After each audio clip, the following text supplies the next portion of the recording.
Mira, hay cosas que uno escucha y jura que son invención de vecina, pero esta, mijo, la vi con estos ojos cansados. Fue allá por los años 90, en San Miguel de los Laureles, un pueblito olvidado entre los cerros secos de Zacatecas. Doña Rosario Martínez, mujer derecha, de rezar el rosario cada sábado, madre de Toñito y dueña de un cerdito color caramelo llamado Chilindrón, apareció embarazada. ¿Y el pueblo? Ah, el pueblo se volvió loco, porque, hombre, nadie nunca había visto entrar en su patio. Ahí empezó la parte más fea, la lengua larga de las vecinas. Primero vinieron los cuchicheos en la puerta de la tienda de don Aurelio, después las risitas en el mercado del domingo. Allá en la plaza de la iglesia, unos decían que era un milagro, otros juraban lo peor, que la criatura era hija del cerdo, y mientras el chisme crecía, la pobre de doña Rosario se fue consumiendo, encerrándose dentro de casa, con miedo hasta de que el viento golpeara la ventana. Yo misma debía haber ido antes, llevarle un cafecito, una plática, un abrazo, porque lo que descubrimos después, ay Dios mío, hizo que todo el mundo aquí bajara la cabeza de vergüenza. Por eso, te pido, quédate conmigo hasta el final, que hoy te voy a contar lo que realmente sucedió, y por qué, desde aquel día, nunca más repetí un chisme, sin pensar en el dolor que puede haber detrás. El sol de Zacatecas era un yunque incandescente sobre el pequeño pueblo de San Miguel de los Laureles. Quemaba la tierra agrietada, desteñía la pintura de las fachadas, y, aquella mañana de martes, parecía concentrar todo su calor opresivo sobre los hombros de doña Rosario Martínez. El aire dentro de la panadería de don Aurelio era espeso, con el olor dulce de conchas recién horneadas y el veneno amargo de la maledicencia. Antes de desvelar los secretos que se esconden bajo el sol despiadado de San Miguel, una invitación. Así como las historias que se tejen en el silencio, nuestro canal crece con cada nueva voz que se une a nosotros. Considera suscribirte para no perderte el desenlace de este y otros destinos. Ahora, volvamos al calor y a los susurros. Rosario sentía las miradas antes de verlas. Eran como pequeñas agujas perforándole la nuca, quemándole las mejillas. Mantenía la cabeza gacha, los dedos temblorosos contando las monedas en la palma de su mano, fingiendo una concentración que no poseía. Su vientre, ahora prominente bajo el vestido floreado y gastado, era el epicentro del terremoto que había sacudido su vida y la moralidad de San Miguel. Es una vergüenza. Siseó la voz de Elodia, la esposa del carnicero, lo suficientemente alto para que todos escucharan. Una mujer de su edad, viuda de un hombre tan bueno como Esteban. Que Dios lo tenga en su gloria. Y ahora esto. Sin hombre, sin visita, sin decencia. El silencio que siguió fue pesado, cómplice. Don Aurelio, un hombre de bigote abundante y mirada cansada, limpiaba el mostrador con una lentitud deliberada, evitando el contacto visual. Conocía a Rosario desde que era una niña de trenzas y rodillas raspadas. La había visto casarse, enviudar, criar a su hijo con una devoción casi santa. Y ahora, la veía ser crucificada en plaza pública. Dicen que el diablo adopta muchas formas, añadió Carmen, ajustándose su rebozo con un aire de sabiduría profana, incluso la de un animal de corral. La risa contenida que siguió fue cruel, cortante. Rosario se estremeció. Su hijo, Toñito, de 14 años, que la esperaba afuera, recargado en la pared encalada, escuchó todo.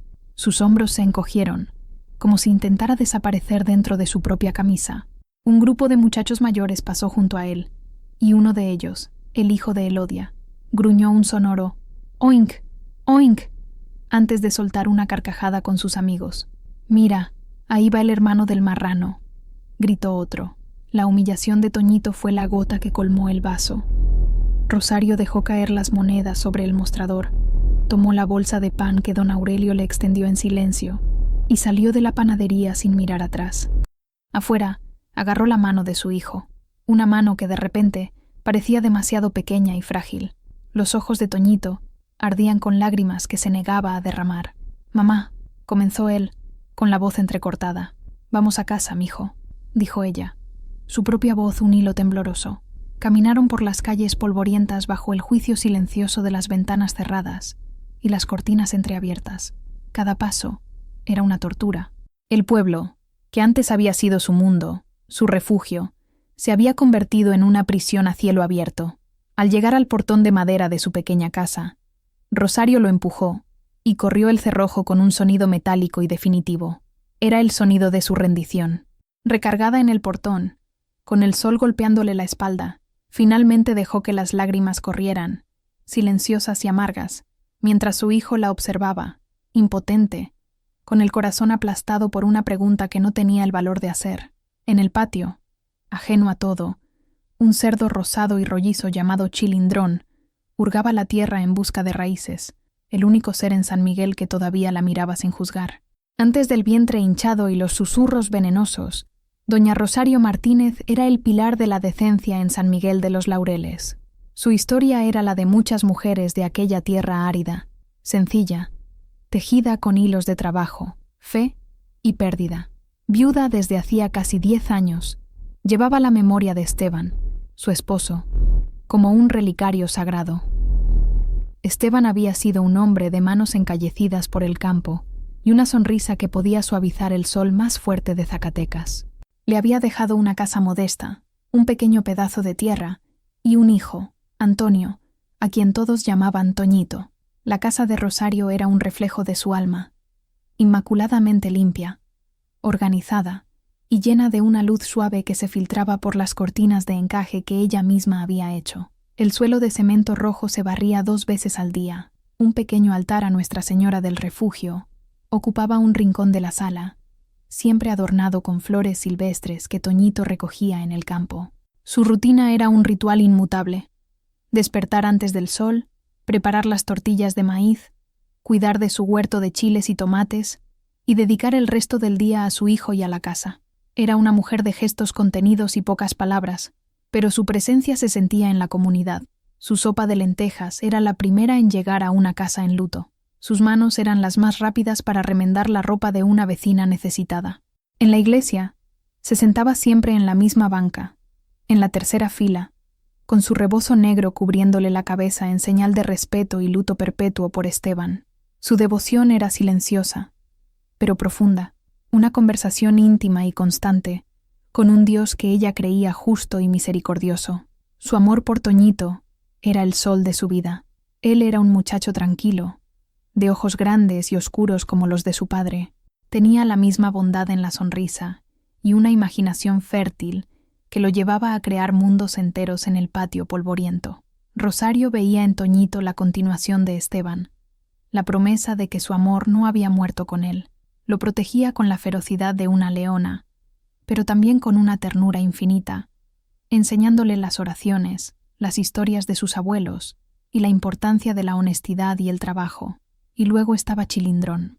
El cerdo no era ganado, era una mascota, un regalo de un compadre cuando el lechón fue rechazado por su madre. Toñito, entonces de 8 años, había insistido en criarlo. Rosario, con el corazón ablandado por la súplica de su hijo, había cedido. Chilindrón creció suelto en el patio, un miembro de la familia extraño y de color rosa. Comía restos de verduras de la mano de Rosario, dormía a la sombra de la higuera y seguía a Toñito como un perro fiel. Su presencia era una excentricidad aceptada con una sonrisa divertida por los vecinos, un toque de ligereza en la vida austera de la viuda. Nadie, en toda la historia de San Miguel, podría haber imaginado que aquella mujer, cuyo nombre era sinónimo de rectitud, se convertiría en el centro del escándalo más sórdido que la memoria del pueblo podía recordar. La ironía era cruel. Su vida, construida sobre los cimientos del honor y la fe, estaba siendo demolida por los mismos vecinos que antes la admiraban, y la herramienta de su destrucción era el rumor más impensable, uno que transformaba su patio en un escenario de depravación, y a su cerdito mascota en un monstruo. Todo comenzó de forma sutil, como el polvo que se acumula en los rincones, invisible al principio, hasta que un día se convierte en una capa de suciedad imposible de ignorar. Fue a principios de la primavera, cuando los días comenzaron a alargarse y un calor perezoso se instaló en el valle. Rosario empezó a sentirse diferente, un cansancio profundo que atribuyó al trabajo en el huerto y una náusea matutina que la hacía aferrarse al mostrador de la cocina, esperando a que el mareo pasara. Ignoró las señales. A los 44 años, viuda desde hacía una década, la posibilidad de un embarazo era tan remota, tan absurda, que ni siquiera le pasaba por la cabeza. Pensó que era la edad, el inicio del cambio que las mujeres mayores comentaban en susurros. Pero luego, su cintura comenzó a ensancharse. Sus vestidos, antes holgados, se volvieron ajustados, y su pecho se volvió sensible. La primera en notarlo, o al menos la primera en comentarlo, fue doña Elodia, en el mercado del domingo. Rosario estaba escogiendo tomates, su mano suspendida sobre los frutos rojos y brillantes, cuando Elodia se acercó, sus ojos pequeños y perspicaces, recorriendo el cuerpo de Rosario. «Te ves robusta, Rosario», dijo Elodia, la palabra robusta, cargada de un significado que iba mucho más allá del peso. «La vida de viuda parece sentarte bien». Rosario sintió que la sangre se le iba del rostro. Forzó una sonrisa y murmuró algo sobre que su apetito había aumentado. Pero la semilla de la duda había sido plantada en la mente de Elodia y a través de ella, en el suelo fértil del chismorreo de San Miguel, las conversaciones comenzaron en la fila del agua, en el pozo comunitario y a la sombra de la plaza principal. Eran fragmentos, preguntas disfrazadas de preocupación. «¿Han visto a Rosario últimamente? Se ve hinchada. ¿Será una enfermedad? Pobre mujer, ya ha sufrido tanto». Pero la hipótesis de la enfermedad fue rápidamente descartada. Había un brillo diferente en sus ojos, un cambio en su forma de moverse, una lentitud que no era de enfermedad, sino de peso. Y la pregunta principal, la que nadie se atrevía a hacer en voz alta, flotaba en el aire. Si era lo que parecía ser, ¿quién era el hombre? La casa de Rosario era una fortaleza. Su portón estaba casi siempre cerrado. Nadie veía visitas, excepto la ocasional ida de Toñito a casa de un compañero, o la visita de una vecina para pedir una taza de azúcar. No había cartas secretas, ni encuentros nocturnos. Su vida era un libro abierto, y en esa página no había ningún capítulo romántico. Fue entonces que el foco se giró hacia el único macho que compartía su techo y su patio, Chilindrón. Al principio, fue una broma, una maldad dicha en voz baja por uno de los hombres que bebían pulque en la cantina de Don Nacho. La idea era tan grotesca, tan fuera de la realidad, que provocó carcajadas. Pero las bromas tienen una forma de arraigarse, especialmente en lugares donde la vida es monótona y la crueldad es una forma de entretenimiento. La broma viajó de la cantina a las cocinas, de las cocinas a los patios, y con cada repetición perdía un poco de su tono de broma y ganaba un tono de posibilidad perversa. Rosario, ajena a la naturaleza exacta del rumor, solo sentía el cambio en el aire. Las sonrisas que antes eran genuinas se convirtieron en muecas. Los buenos días se volvieron forzados. Se sentía observada, juzgada, pero no comprendía la acusación, hasta que un día, mientras tendía la ropa en el patio, escuchó a dos vecinas conversar al otro lado del muro. Y el cerdo siempre anda detrás de ella. Es contra natura. Dios nos perdone. ¿Qué tiempos estos? El prendedor de ropa se le cayó de la mano. La sangre se le heló en las venas. La monstruosidad de la acusación la golpeó con la fuerza de un puñetazo. Miró a Chilindrón, que gruñía alegremente a sus pies. En ese momento, su mascota inocente fue transformada, a los ojos del mundo, en un símbolo de su vergüenza inimaginable. Para Antonio Martínez, conocido como Toñito, el mundo siempre había sido un lugar de contornos simples y seguros. Su casa era su castillo, su madre su reina, y el patio su reino, compartido con su fiel escudero, Chilindrón. La escuela era un territorio a navegar, con sus desafíos y amistades, pero siempre regresaba a la certeza del amor de su madre y al olor de tortillas calientes. El desmoronamiento de su mundo no fue súbito, fue una erosión lenta, como el agua desgastando la piedra. Comenzó con miradas extrañas en el patio de la escuela. Compañeros con los que solía jugar a la pelota comenzaron a evitarlo. Las conversaciones se detenían abruptamente cuando él se acercaba.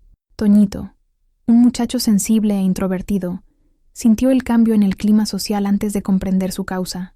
La primera vez que escuchó el apodo fue detrás del gimnasio de la escuela. Estaba intentando unirse a un juego, pero fue bloqueado por Ricardo, el hijo de Elodia, un chico mayor y robusto al que le gustaba ejercer su autoridad. «No queremos aquí al hermano del marrano», dijo Ricardo, con una sonrisa de escarnio. Los otros muchachos rieron, un coro de crueldad que resonó en los oídos de Toñito. «¿Hermano del cerdo?» Toñito frunció el ceño, confundido. «¿De qué estás hablando?» Todo el mundo sabe lo de tu mamá y su cerdo, continuó Ricardo, deleitándose con el poder de sus palabras. Tu nueva hermanita va a tener hocico y cola en espiral. La confusión de Toñito se transformó en un nudo de horror y vergüenza en su estómago. No comprendía la lógica detrás de la acusación, solo su malicia. Dio un paso atrás. Se dio la vuelta y corrió. Corrió lejos del patio de la escuela, lejos de las carcajadas, pero no pudo escapar de las palabras, que lo siguieron como una sombra.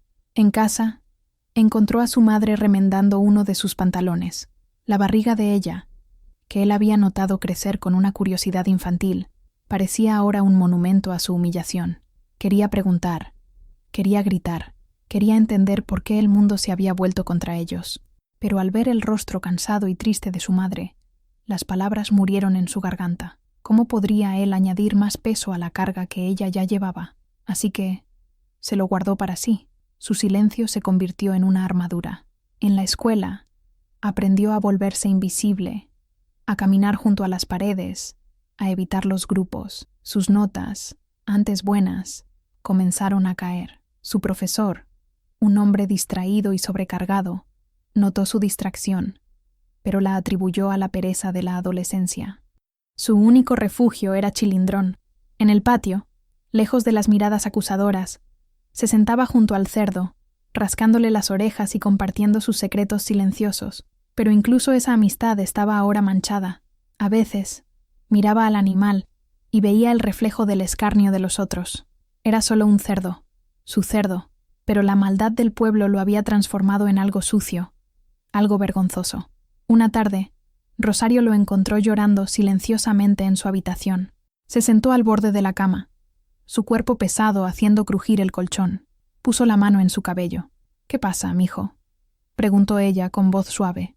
Toñito no respondió, solo se giró y enterró el rostro en el regazo de ella, sus sollozos sacudiendo su pequeño cuerpo. Rosario lo abrazó con fuerza, su propio corazón rompiéndose en 1000 pedazos. No sabía cómo explicarle la crueldad del mundo, porque ella misma apenas la comprendía, y peor aún, no podía contarle la verdad. La verdad era un secreto mucho más pesado, una oscuridad que había jurado mantener lejos de él, incluso si eso significaba que ambos vivieran bajo la sombra de una mentira monstruosa. Su silencio, que ella creía que era su protección, estaba, sin que ella lo supiera, construyendo un muro entre ellos. La iglesia de Nuestra Señora del Refugio era el corazón de San Miguel. Sus muros de adobe, gruesos y antiguos, habían sido testigos de generaciones de bautizos, bodas y funerales. Su campana marcaba el ritmo de la vida del pueblo, llamando a los fieles a la oración, anunciando fiestas y doblando a muertos. Para Rosario, la iglesia siempre había sido un puerto seguro, un lugar donde el silencio se llenaba con la presencia de Dios y donde podía depositar sus penas a los pies de la Virgen. Pero ahora, incluso ese santuario se había convertido en un lugar de juicio. El padre Anselmo era un hombre envejecido, con una fe tan rígida e inflexible como su espina dorsal. Veía el mundo en tonos de blanco y negro, pecado y salvación, y creía firmemente que su deber era arrancar el mal de raíz, incluso si eso significaba herir a su oveja perdida en el proceso. Había escuchado los rumores, por supuesto. Era imposible no escucharlos, y los veía como un cáncer creciendo en el alma de su parroquia. Un domingo, su sermón fue particularmente duro. Desde el púlpito, su voz resonaba por la nave, hablando de secretos inconfesables, de actos contra natura que clamaban al cielo por venganza. No mencionó nombres, pero no era necesario. Cada par de ojos en la iglesia, como si hubieran sido ensayados, se giraron discretamente hacia Rosario, sentada en su banca habitual, con la cabeza gacha, el rebozo ocultando su rostro. Sintió el peso colectivo de sus miradas. Su piel ardía, el aire parecía enrarecido y luchaba por respirar. Las palabras del padre sobre fuego y azufre se mezclaban con los susurros que imaginaba circulando por las bancas. Su fe, antes una fuente de consuelo, se había convertido en un arma apuntada contra ella. Después de la misa, mientras intentaba salir discretamente por la puerta lateral, fue interceptada por un grupo de mujeres, las autoproclamadas guardianas de la moralidad de San Miguel. Lideradas por Elodia, formaron una barrera humana, sus rostros una mezcla de piedad hipócrita y curiosidad morbosa. «Rosario, querida», comenzó Elodia, con voz melosa. «Estamos preocupadas por ti. El padre Anselmo habló de almas perdidas. Quizás una confesión te aliviaría el corazón». «Mi corazón está en paz con Dios», respondió Rosario, su voz más firme de lo que se sentía. «Pero tu condición es una afrenta a esta comunidad sagrada», intervino Carmen. «Tienes que pensar en el alma de esta criatura que cargas, nacida de tal unión». La palabra unión quedó flotando en el aire, cargada de asco. Rosario miró los rostros a su alrededor. No había compasión allí, solo un deseo voraz de verla caer, de verla confesar el pecado que le habían atribuido. Su dignidad, lo único que le quedaba, endureció su determinación. «Mi condición es un asunto entre mi Creador y yo», dijo, abriéndose paso entre ellas. «Les pido que cuiden de sus propias almas y me dejen en paz con la mía». Su respuesta valiente las dejó momentáneamente sin palabras, pero su retirada no fue una victoria, fue una huida. Al llegar a casa, la fachada de fortaleza se desmoronó. Cayó de rodillas frente a su pequeño altar, no para rezar, sino para llorar de rabia y desesperación. Miró el rostro sereno de la Virgen pintada en el cuadro, y por primera vez en su vida, se sintió completamente abandonada. El Dios que le habían enseñado a amar parecía haberse escondido, dejándola sola para enfrentar a los demonios, no los del infierno, sino los que vivían al otro lado de su puerta, disfrazados de vecinos y amigos. El sonido del cerrojo deslizándose en la ranura se convirtió en la banda sonora de la vida de Rosario. El portón de la entrada, antes abierto para recibir a los vecinos, ahora estaba perpetuamente cerrado. Las ventanas que daban a la calle tenían las contraventanas cerradas, sumiendo la casa en una penumbra perpetua. Incluso en los días más soleados, la casa, que había sido su santuario, se había transformado en su celda. Adentro, el tiempo parecía arrastrarse. Los días se medían no por las horas, sino por las tareas repetitivas que Rosario se imponía para mantener la mente ocupada. Fregaba el suelo ya limpio, horneaba pan que apenas comía, remendaba ropa que no necesitaba remiendos. El silencio era su compañero constante, un silencio denso, pesado, roto solo por el gruñido ocasional de Chilindrón en el patio, o por los pasos de Toñito arrastrándose por la casa. La comunicación entre madre e hijo se había convertido en un campo minado. Toñito, sumido en su propio dolor adolescente, no sabía cómo llegar a ella. Sus preguntas eran tímidas, vacilantes, y las respuestas de Rosario eran vagas, evasivas. «Mamá, ¿por qué ya no vas al mercado? No necesito nada, mijo. Tenemos todo aquí. Mamá, la vecina nos llamó. ¿No vas a abrir? Estoy cansada. Dile que estoy durmiendo». Cada respuesta era una puerta cerrada, una muralla que se erigía entre ellos. Rosario creía que su silencio era un escudo para proteger a Toñito de la horrible verdad. No se daba cuenta de que, para él, el silencio era una forma de abandono. Sentía que se estaban hundiendo juntos, pero cada uno en su burbuja de soledad. Necesitaba respuestas, una explicación, por más terrible que fuera, para la hostilidad que los rodeaba, y ella, prisionera de su secreto, no podía dárselas. Las noches eran las peores. Cuando la oscuridad caía sobre San Miguel, las defensas de Rosario se desmoronaban. Acostada en su cama, con el peso del bebé moviéndose dentro de ella, su mente era un torbellino. Revivía las miradas, las palabras, el sermón del padre, y luego, su mente la traicionaba, llevándola de vuelta a aquella noche. La noche que lo había cambiado todo. Luchaba contra el recuerdo, lo empujaba al fondo de su conciencia, pero siempre regresaba, como una marea negra. En esas noches, la oración se había convertido en un debate amargo. ¿Por qué yo?, le preguntaba a la oscuridad. ¿Qué pecado cometí para merecer esto? Proteger a mi hijo es un pecado. No había respuesta, solo el sonido del viento silbando en las rendijas y el latido de su propio corazón asustado. El aislamiento estaba cambiando a Rosario. La mujer serena y resiliente estaba dando paso a una figura atormentada, de hombros encorvados y ojos que parecían mirar algo que nadie más veía. El mundo exterior, con su sol y sus voces, se había reducido a los sonidos que lograban atravesar las paredes. La risa lejana de los niños, el ladrido de un perro, el motor de un coche pasando. Cada sonido era una puñalada, un recuerdo de una vida de la que ella y su hijo habían sido exiliados. Y en el centro de todo, el niño por nacer, una presencia inocente que se había convertido, sin culpa, en el símbolo vivo de su vergüenza y el sello de su prisión.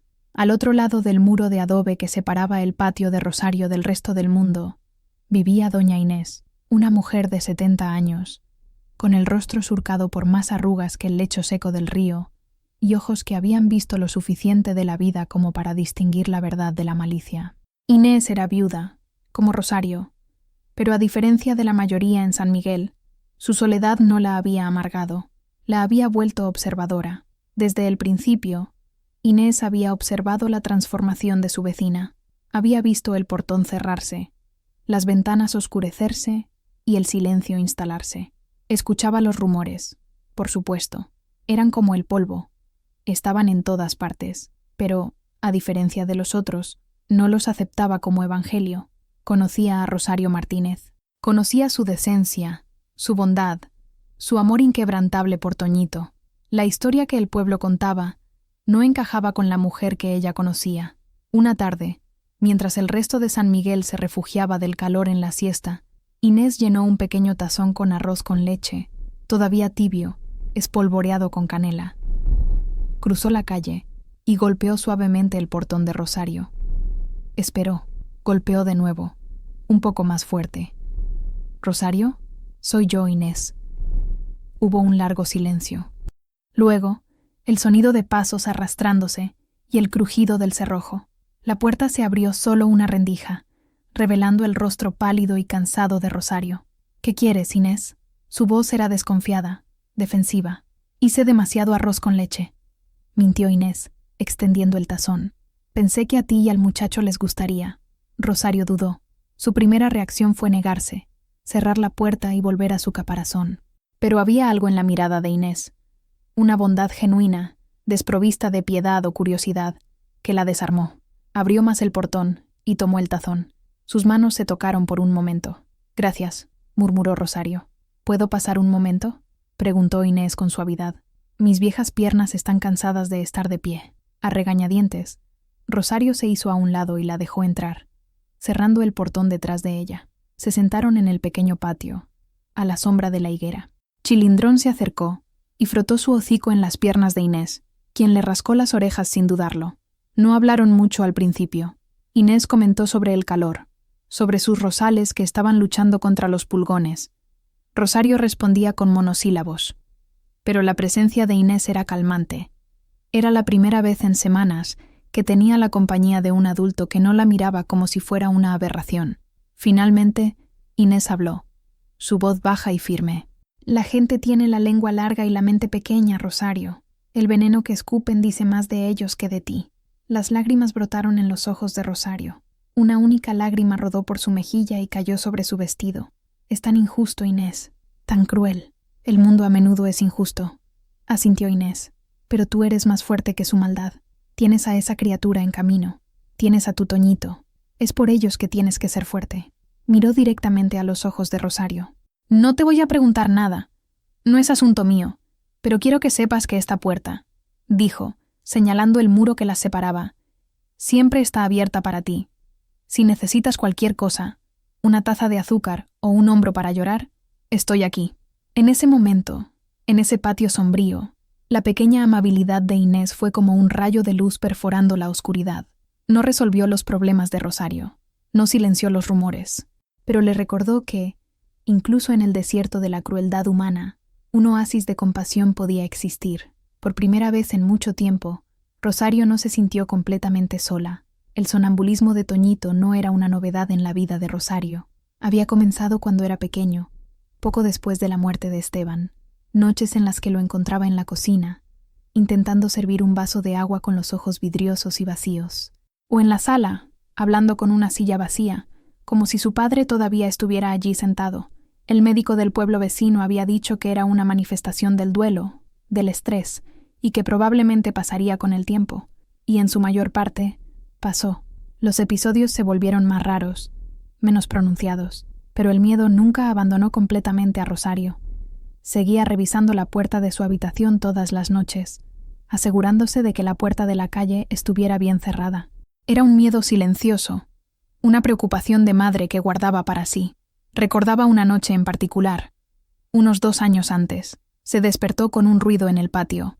Con el corazón saltándole en el pecho, se asomó por la ventana y vio a Toñito, entonces de 12 años, de pie junto al gallinero, abriendo y cerrando la pequeña puerta repetidamente, en un movimiento mecánico y sin sentido. Murmuraba algo que ella no podía entender. Con el corazón en un puño, salió, lo llamó suavemente por su nombre y lo guió de vuelta a la cama. A la mañana siguiente, él no recordaba nada. Estos incidentes, aunque perturbadores, eran vistos por ella como peculiaridades de la infancia de su hijo, vulnerabilidades que requerían su protección. Nunca los compartió con nadie, ni siquiera con Inés. Eran parte del tejido privado de su vida familiar, secretos guardados no por vergüenza, sino por amor. Ahora, con la presión de la comunidad sofocándolos, Rosario notó un regreso sutil de los viejos fantasmas.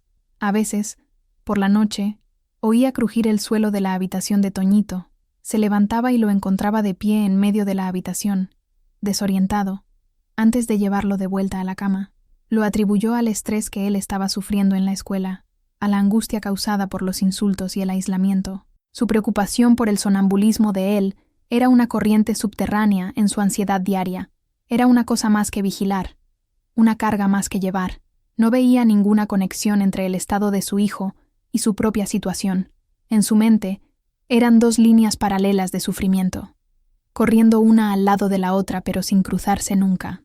Lo que no sabía, lo que no podía saber, era que esas 2 líneas ya se habían cruzado, en una única noche terrible, creando un nudo de consecuencias que ahora amenazaba con estrangularlos a ambos. El sonambulismo de Toñito, que ella siempre había visto como una fragilidad a proteger, había sido, sin que nadie lo supiera, el origen de su catástrofe. Su mente, al intentar protegerla del trauma de aquella noche, había enterrado el recuerdo tan profundamente que ella misma ya no podía acceder a él conscientemente. Pero estaba allí, latiendo bajo la superficie, una herida invisible que se manifestaba en su miedo constante y en su tristeza inexplicable. Veía a su hijo dormir, el rostro tranquilo en la penumbra, y su corazón se llenaba de un amor feroz y protector. Protegería a ese muchacho de todo y de todos. Era su única misión. La ironía trágica era que, al intentar protegerlo de la crueldad del mundo, estaba, sin querer, protegiéndolo de la verdad sobre sí mismo. El padre Anselmo no era un hombre que se rindiera fácilmente. La negativa de Rosario a confesar y su actitud desafiante en la puerta de la iglesia solo reforzaron su convicción de que allí había un pecado profundo y obstinado. Veía la situación no solo como una falla moral de una feligresa, sino como un desafío a su autoridad espiritual y al orden de la comunidad. Decidió que una visita pastoral era necesaria. Llegó una tarde polvorienta, su sotana negra absorbiendo el calor, su rostro severo. Golpeó el portón con la autoridad de quien no espera ser rechazado. Rosario, al asomarse por la rendija de la ventana, sintió un escalofrío de miedo. La iglesia, que la había rechazado, ahora venía a llamar a su puerta. Por un momento, pensó en no abrir, en fingir que no estaba en casa, pero sabía que eso solo pospondría lo inevitable y alimentaría aún más los rumores. Respiró hondo, enderezó los hombros y fue a abrir. «Padre», dijo ella, con voz neutra. «Rosario», respondió él, su tono igualmente formal. «He venido como tu pastor, preocupado por el bienestar de tu alma». Lo dejó entrar, guiándolo a la pequeña sala de estar. Se sentaron en sillas opuestas, la mesita de centro entre ellos como una tierra de nadie. El padre miró a su alrededor, notando la penumbra, el altar en un rincón, la atmósfera de reclusión. «Esta casa se ha convertido en una tumba, mujer», comenzó él, sin rodeos. «Te escondes de la luz del día y del rostro de Dios. Sea lo que sea que hayas hecho, el pecado prospera en la oscuridad. La confesión es la luz que lo expulsa». Rosario apretó las manos en su regazo. «No tengo nada que confesar, padre. Mi conciencia está limpia». El padre Anselmo suspiró, un sonido de impaciencia y frustración. «Tu conciencia puede estar engañada. Tu cuerpo testifica un acto que no puede ocultarse. La comunidad está alborotada. El nombre de tu familia, el nombre de tu difunto esposo, está siendo arrastrado por el lodo. Tienes el deber de poner fin a esto. Dime quién es el padre de esta criatura». El corazón de Rosario latía descontroladamente. Su mente corría, buscando una salida, una mentira que pudiera satisfacerlo. ¿Podría inventar un nombre? Un trabajador itinerante que había pasado por el pueblo. Pero ¿y después? Las preguntas continuarían. Y, más importante, sería una mentira que Toñito acabaría por escuchar. Una mentira que lo heriría de otra forma. Su silencio fue su única defensa. Miró sus manos, el suelo, cualquier lugar excepto los ojos penetrantes del padre. Se dicen cosas monstruosas, Rosario, continuó él, bajando la voz a un tono conspirador. Cosas sobre ti y el animal en tu patio. Ciertamente querrás poner fin a una blasfemia tan horrible. Solo la verdad puede silenciar la mentira. La ironía de su declaración casi la hizo reír. ¿La verdad? La verdad era 1000 veces más devastadora que la mentira que el pueblo había inventado. La verdad destruiría a su hijo. Levantó la cabeza, y el padre vio algo en sus ojos que no esperaba. No culpa, no vergüenza, sino una determinación de acero. La gente dirá lo que quiera, padre, dijo ella, su voz baja pero firme. Lo que piensan es una carga suya, no mía. Esta criatura es un don de Dios, y la amaré y la criaré lo mejor que pueda. Si eso es un pecado a sus ojos, entonces que Dios me juzgue. Su absolución no me interesa. El padre Anselmo quedó atónito. Aquello era más que obstinación. Era herejía. Se levantó, su alta figura proyectando una larga sombra en la habitación oscura. Que Dios tenga misericordia de tu alma terca, Rosario Martínez. Rechazas la ayuda de su iglesia. Estás sola. Estoy acostumbrada, respondió ella, en voz baja. Él salió sin decir nada más, dejando tras de sí un silencio aún más pesado que antes. Rosario permaneció sentada por un largo tiempo, temblando.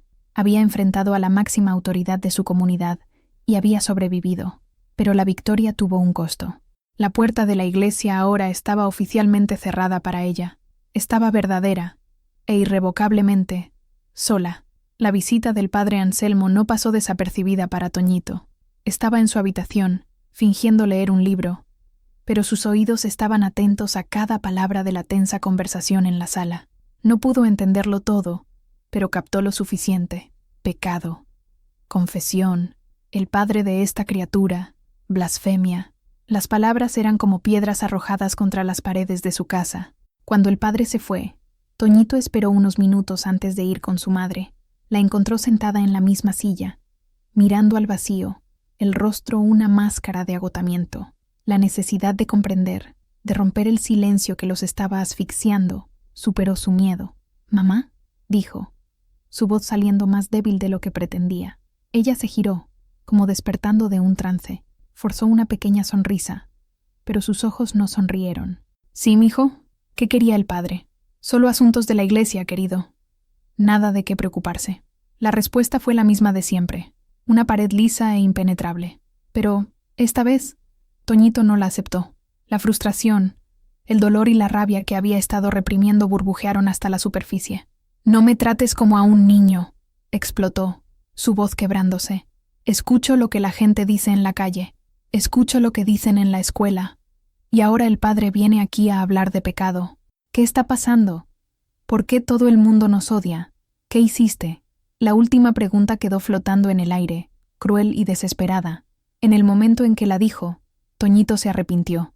Vio el dolor atravesar el rostro de su madre, una herida visible, pero era demasiado tarde.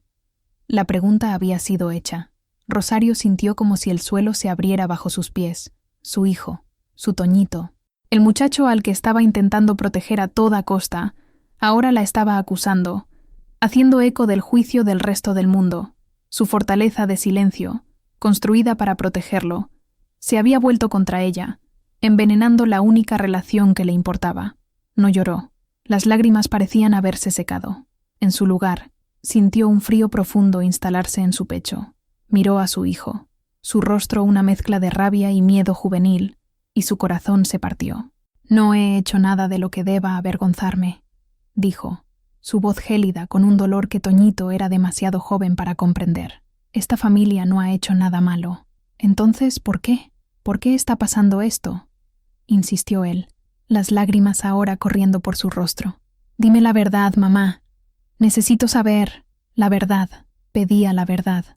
La palabra resonaba en su cabeza.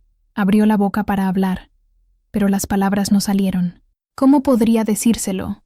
¿Cómo podría poner esa carga monstruosa sobre sus hombros de 14 años? ¿Cómo podría decirle que el origen de todo su sufrimiento era él mismo, en un acto del que ni siquiera recordaba? Sería como matar su inocencia para siempre. Así que hizo lo único que podía hacer. Se levantó, fue hacia él y lo abrazó. Un abrazo tenso, desesperado. Toñito se resistió por un momento, luego cedió, llorando contra su hombro. «Un día entenderás, mijo», susurró en su cabello. «Confía en mí, por favor, confía en mí». Pero sus palabras de consuelo sonaron vacías, incluso para sí misma. La confianza entre ellos se había roto. La pregunta de Toñito seguía sin respuesta, un abismo abriéndose entre ellos, y Rosario se dio cuenta, con una claridad desoladora, de que al proteger a su hijo de la verdad, podría estar perdiéndolo para siempre. En las noches más largas, cuando el peso del mundo parecía insoportable, la mente de Rosario se refugiaba en el pasado, retrocedía en el tiempo, más allá de la vergüenza y el aislamiento, a una época más simple, iluminada por la sonrisa de Esteban. Esteban Martínez no era un hombre de grandes posesiones o palabras elocuentes, pero poseía una riqueza de bondad que parecía infinita. Recordaba el día en que se conocieron, en la fiesta de la cosecha. Ella, una muchacha tímida de 17 años. Él, un joven trabajador del campo, con las manos manchadas de tierra y los ojos brillando con una luz honesta. No la había cortejado son poemas, sino son pequeños gestos. Una flor silvestre que le entregó, su chaqueta ofrecida en una noche fría, la forma en que escuchaba sus historias como si fueran las más importantes del mundo. Su matrimonio había sido una asociación silenciosa y profunda. Él trabajaba de sol a sol en el campo, y ella hacía de su pequeña casa un hogar. Sus conversaciones por la noche, a la luz de un candil de aceite, eran el punto culminante de su día. Él le contaba sobre la cosecha, sobre el clima, sobre las pequeñas victorias y frustraciones del trabajo en la tierra, y ella le contaba sobre su día, sobre Toñito, sobre sus esperanzas y sus miedos. Esteban tenía una forma de simplificar los problemas. Cuando Rosario se preocupaba por el dinero o por una mala cosecha, él tomaba su mano y decía: «Mientras estemos juntos y tengamos salud, Rosario, lo demás se arregla. Dios proveerá». Y ella le creía, porque su fe en él era tan fuerte como su fe en Dios. El recuerdo que la asaltaba con más frecuencia era el de la noche en que Toñito, entonces de 4 años, tuvo su primer episodio grave de sonambulismo. Lo encontraron en medio del camino de tierra, en pijama, mirando a la luna. Rosario entró en pánico, pero Esteban, calmado como siempre, tomó a su hijo en brazos, lo llevó adentro y lo acunó hasta que se volvió a dormir. Después, se sentó con Rosario en la cocina. «Él tiene un mundo dentro de su cabeza, mi amor», había dicho Esteban, su voz un murmullo tranquilizador. «Nosotros solo tenemos que asegurarnos de que la puerta al mundo real esté siempre segura para él. ¿Y si se lastima? ¿Y si le pasa algo?», había preguntado ella, temblando. Esteban había cubierto las manos de ella con las suyas, cálidas y fuertes. «No le pasará nada mientras yo esté aquí. Y cuando no esté, tú estarás. Eres la mujer más fuerte que conozco, Rosario. Tú puedes con todo». Él había muerto al año siguiente, de una fiebre súbita que se lo llevó en menos de una semana. Su muerte dejó un agujero en el universo de Rosario, un silencio que resonaba en cada rincón de la casa. Pero sus palabras permanecieron. «Tú puedes con todo». Ahora, en la oscuridad de su habitación, se aferraba a ese recuerdo como un náufrago a un trozo de madera. ¿Qué diría Esteban si estuviera aquí? No creería los rumores, eso era seguro. Se reiría de la estupidez del pueblo. Pero ¿qué haría él con respecto a la verdad? ¿La verdad sobre Toñito? Imaginaba su rostro, su sonrisa gentil. Él no juzgaría, no culparía. Abrazaría a Toñito, la abrazaría a ella, y diría sus palabras mágicas: «Lo demás se arregla». Pero Esteban no estaba allí. Su fuerza, su calma, su amor incondicional eran solo fantasmas, ecos en una casa vacía. Estaba sola, y la frase que antes le daba fuerza, ahora sonaba como una acusación. «Tú puedes con todo». ¿Pero podía? ¿Podía ella con esto? Miró su vientre, donde una nueva vida se agitaba, y se sintió la mujer más débil y más asustada del mundo. La sonrisa de Esteban, su recuerdo más preciado, se había convertido en una fuente de dolor, un recordatorio de lo que había perdido y del apoyo que tan desesperadamente necesitaba. El recuerdo no era algo que Rosario pudiera convocar, era una bestia aterradora que se mantenía encadenada en las profundidades de su mente. Pero, a veces, en las horas más oscuras de la noche, la cadena se rompía y la bestia emergía, arrastrando consigo el frío y el terror de aquella noche de finales de verano. No era un recuerdo nítido, era una pesadilla fragmentada, un collage de sensaciones y emociones turbias. La noche había comenzado como cualquier otra. Una tormenta de verano había refrescado el aire, y la casa estaba silenciosa, excepto por el suave sonido de la lluvia en el techo de lámina. Rosario estaba en un sueño profundo, un sueño raro y bienvenido. Soñaba con Esteban, con un día de campo bajo un cielo azul y perfecto. Lo que la despertó no fue un sonido, sino una presencia. Un cambio sutil del aire de la habitación. Abrió los ojos, y en la penumbra vio una silueta de pie junto a su cama. Su primer pensamiento, nublado por el sueño, fue que era Esteban. Su corazón dio un salto de alegría imposible, pero luego su mente comenzó a aclararse. La silueta era más pequeña, más delgada. Era Toñito. «Toñito, ¿qué haces aquí, mijo? ¿Estás soñando otra vez?», susurró, su voz aún ronca de sueño. Él no respondió. Sus ojos estaban abiertos, pero vacíos, fijos en un punto más allá de ella. Era la mirada que conocía también, la mirada del sonámbulo. Se movió hacia la cama, y ella se sentó, lista para guiarlo de vuelta a su habitación, como tantas otras veces. Fue entonces que la pesadilla comenzó. Sus acciones no eran las de un niño perdido buscando consuelo.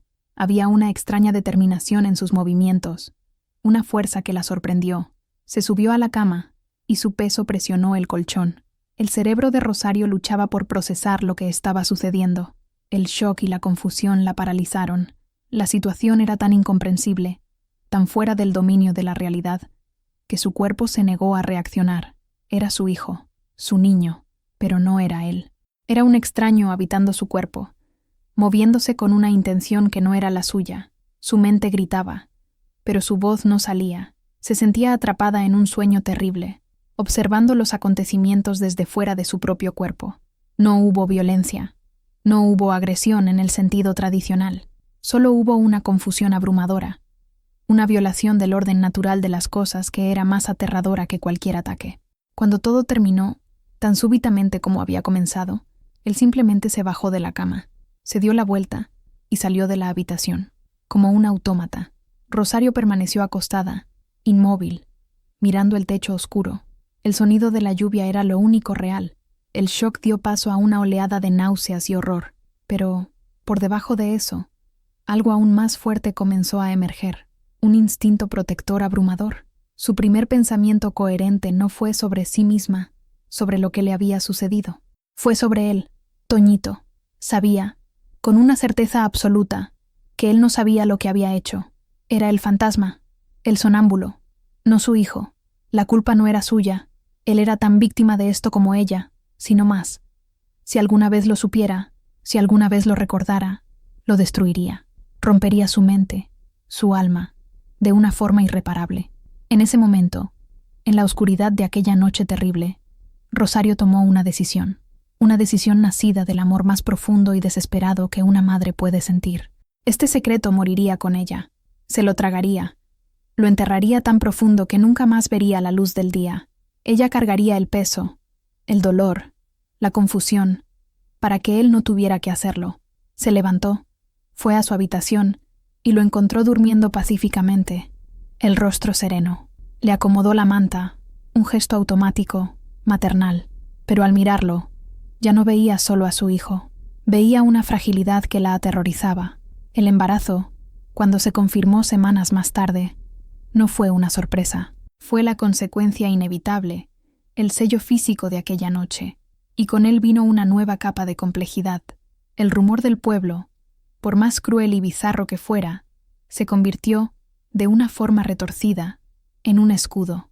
La mentira de ellos protegía su verdad, y ella se aferró a esa mentira, permitiendo que su reputación fuera destruida para proteger la cordura de su hijo. Era su sacrificio, Su acto de amor silencioso y terrible. El sol salió a la mañana siguiente como si nada extraordinario hubiera sucedido. Su luz despiadada invadió la casa, iluminando las partículas de polvo que danzaban en el aire y revelando la normalidad aterradora de todo. La silla en su lugar, los platos en el estante, el olor a café que Rosario preparó por pura fuerza de costumbre. Pero para Rosario, el mundo había cambiado de color. Todo parecía gris, desvaído. Se movía como si estuviera bajo el agua, cada gesto requiriendo un esfuerzo monumental. Su cuerpo dolía, pero era un dolor sordo, lejano, ahogado por el zumbido en sus oídos, por el shock que aún reverberaba en su alma. Cuando Toñito entró en la cocina, bostezando, con el pelo alborotado, su corazón dio un salto doloroso. Era solo su muchacho, pidiendo el desayuno, quejándose de un sueño extraño que no podía recordar. «Buenos días, mamá», dijo, sentándose a la mesa. «¿Dormiste bien?». La pregunta inocente fue como un cuchillo. Rosario se giró hacia la estufa, para que él ne viera la expresión en su rostro. «Sí, mijo. Dormí bien», mintió, su voz saliendo sorprendentemente estable. Le sirvió las tortillas y los huevos, sus manos moviéndose con una precisión robótica. Lo observó comer, hablar de la escuela, de un perro callejero que había visto, y en cada gesto, en cada palabra, buscaba una señal, un atisbo de recuerdo, de culpa. No había nada. Era su Toñito de siempre, inocente, inconsciente de la bomba que había explotado en el centro de su familia la noche anterior. El alivio que sintió fue tan intenso que la mareó. Él no recordaba. Su secreto estaba a salvo. Pero ese alivio vino acompañado de un nuevo tipo de dolor, una sensación de alienación. Estaba mirando a su propio hijo, la persona que más amaba en el mundo, y viéndolo como un extraño que vivía dentro de él, que podía tomar el control en cualquier momento. Durante todo el día, lo observó con una nueva y terrible vigilancia. Cada movimiento suyo, cada palabra, era analizada. Su amor por él estaba ahora mezclado con una dosis de miedo. ¿Miedo de él? No, miedo por él. Miedo de la oscuridad que llevaba dentro sin saberlo. Por la noche, no pudo dormir. Se sentó en la silla de la sala, en la oscuridad, escuchando. Con cada crujido del suelo, con cada sonido del viento, su cuerpo se tensaba. Esperaba oír sus pasos en el pasillo. El miedo era una presencia física en la habitación, un animal agazapado en el rincón, observándola.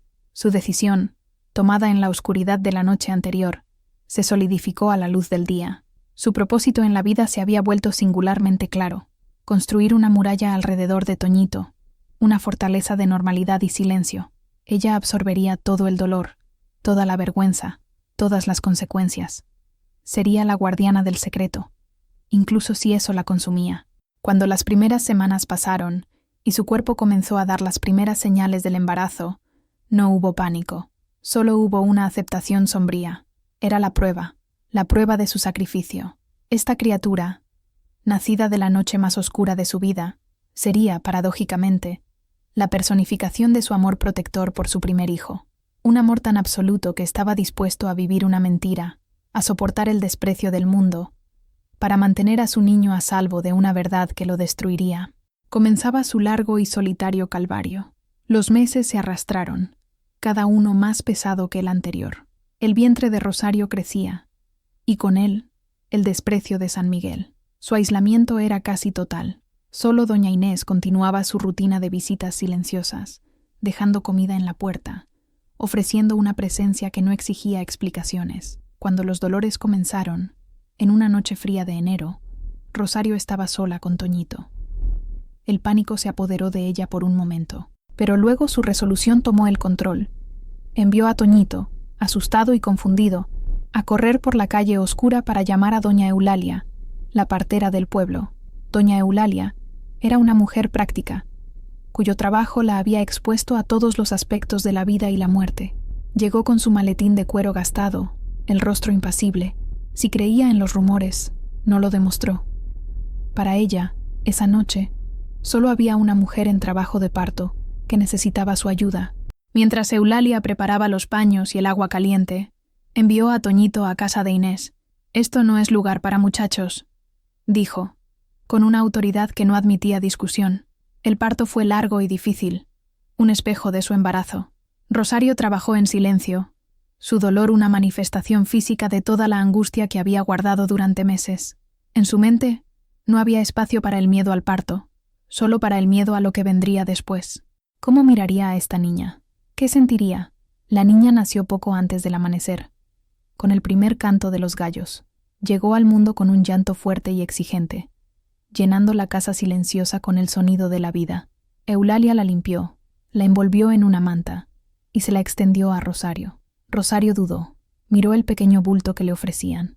Ese era el producto de su trauma, la prueba viva de su secreto. Su corazón era un nudo de emociones contradictorias: miedo, resentimiento, curiosidad y una pizca de algo que no se atrevía a nombrar. Lentamente, extendió los brazos y tomó a la bebé. La niña era pequeña, pero sorprendentemente pesada. Tenía un mechón de pelo oscuro, y al abrir los ojos, reveló un par de iris tan oscuros y profundos como los de Toñito, como los de Esteban. Y en ese momento, algo se rompió dentro de Rosario. Mirando ese rostro inocente, esa vida nueva e inmaculada, el horror de su concepción se desvaneció. Esta no era un monstruo, no era un símbolo de vergüenza, era una bebé, su hija, un alma inocente que no había pedido nacer en medio de esta tormenta. Las lágrimas que había contenido durante meses finalmente llegaron, un diluvio de alivio y dolor. Lloró por su inocencia perdida, por la injusticia de su sufrimiento, por la soledad de su secreto, y lloró por esta pequeña criatura, que ya cargaba un fardo que no le pertenecía. «Es una niña bonita y sana», dijo Eulalia con suavidad, guardando sus cosas. «¿Ya has pensado en un nombre?» Rosario miró a su hija, que se había calmado en sus brazos. En ese momento, en medio de tanta desesperación, esa pequeña vida representaba la única posibilidad de un futuro, por más incierto que fuera. «Esperanza», susurró Rosario. «Su nombre es Esperanza». Doña Eulalia asintió, un raro atisbo de aprobación en sus ojos. «Es un buen nombre», dijo, antes de salir a la mañana gris, dejando a Rosario a solas con su dolor, su secreto y su recién nacida Esperanza. Los primeros días con Esperanza fueron una niebla de agotamiento y emociones confusas. Rosario cuidaba a la bebé con una eficiencia mecánica, alimentándola, cambiándola, acunándola para dormir, pero mantenía una distancia emocional, como si tuviera miedo de conectarse demasiado con aquella que era un recuerdo constante de su noche más sombría. A veces, miraba a Esperanza dormir en su cuna improvisada y sentía un escalofrío. Veía los rasgos de Toñito en su rostro, la forma de su nariz, la curva de sus labios. La semejanza era un arma de doble filo, un dulce recuerdo del hijo que adoraba y un recordatorio aterrador del secreto que los unía. Pero los bebés tienen una forma de romper las defensas más fuertes. A Esperanza no le importaba el pasado de su madre o las circunstancias de su llegada. Solo conocía sus necesidades inmediatas: hambre, consuelo, calor. Sus exigencias eran absolutas e innegociables. Una tarde, mientras amamantaba a la bebé, Esperanza dejó de comer y miró a Rosario. Sus ojos oscuros, todavía enfocándose en el mundo, se fijaron en el rostro de su madre. Y entonces, una pequeña sonrisa, un reflejo involuntario quizás, curvó sus labios. Fue un momento minúsculo, insignificante para el resto del mundo, pero para Rosario fue como si el sol rompiera las nubes. Esa simple sonrisa, desprovista de juicio, de historia, de dolor, fue la primera rendija de luz pura que entró en su corazón en casi un año. A partir de ese día, la muralla alrededor de su corazón comenzó a derrumbarse, ladrillo por ladrillo. Se encontró hablando con la bebé, susurrándole historias de Esteban, cantándole las mismas canciones de cuna que le había cantado a Toñito. Descubrió el pequeño hoyuelo en su mejilla izquierda, la forma en que sus dedos diminutos se aferraban con fuerza a su dedo. El amor por Esperanza no borró el dolor, no resolvió sus problemas, pero le dio un nuevo propósito. Ya no se trataba solo de sobrevivir, de proteger el secreto de Toñito. Ahora, también se trataba de proteger esta nueva vida, de darle la mejor oportunidad posible, a pesar de las sombras que rodeaban su nacimiento. Esperanza se convirtió en su foco, su razón para levantarse por la mañana. El mundo exterior, con sus susurros y miradas, se volvió menos importante. El universo de Rosario se encogió a las 4 paredes de su casa, pero dentro de ese universo, algo nuevo y hermoso estaba floreciendo. Pasaba horas solo observando a su hija, maravillada por la perfección de sus pequeños pies, por la suavidad de su piel. Veía en ella no el trauma, sino la resiliencia. Esperanza era la prueba de que la vida continúa, de que la belleza puede nacer de las cenizas de la tragedia. El amor por Toñito era un amor feroz, protector, nacido de años de cuidado y de un secreto compartido, aunque solo por ella. El amor por Esperanza era diferente. Era un amor tierno, sanador, que brotaba inesperadamente en el suelo árido de su sufrimiento. Era un amor que no pedía nada a cambio, excepto la oportunidad de crecer, y al permitirse amar a esta niña, Rosario comenzó, lentamente y sin darse cuenta, a sanarse a sí misma. La reacción de Toñito a su nueva hermana fue una mezcla de fascinación y una seriedad que parecía demasiado pesada para sus 14 años. Había observado el embarazo de su madre con una distancia confusa, su crecimiento un símbolo público de la vergüenza que lo atormentaba en la escuela. Pero la llegada de Esperanza, una persona real, pequeña e indefensa, lo cambió todo. La primera vez que la sostuvo, a petición vacilante de Rosario, se puso tenso, con miedo de dejarla caer. Esperanza se acurrucó en su pecho, y su rigidez se disolvió. Miró su rostro diminuto, y por primera vez en meses, una sonrisa genuina iluminó su rostro.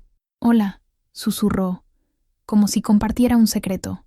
A partir de ese momento, Toñito se convirtió en el protector feroz de Esperanza. Se apresuraba a volver de la escuela para verla. Aprendió a cambiarle los pañales con una delicadeza torpe, a acunarla cuando lloraba.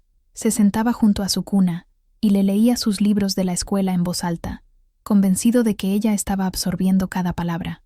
Para Toñito, Esperanza era su redención. Era la única persona en San Miguel, además de su madre, que lo miraba sin juzgarlo. Su amor por él era puro, incondicional. En su presencia no era el hermano del marrano, era solo su hermano mayor, su héroe. Rosario observaba la interacción entre los dos con el corazón encogido. La visión de Toñito haciendo muecas para hacer reír a Esperanza la llenaba de una alegría tan intensa que era casi dolorosa.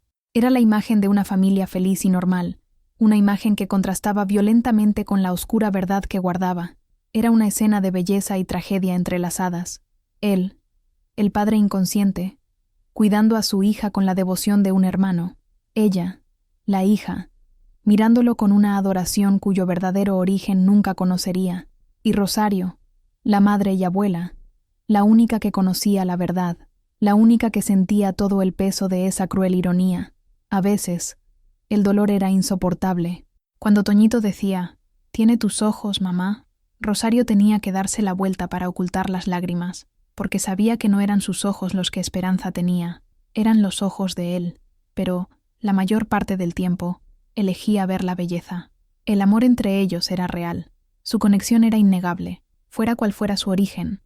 La familia que formaban allí, en esa casa aislada, era genuina.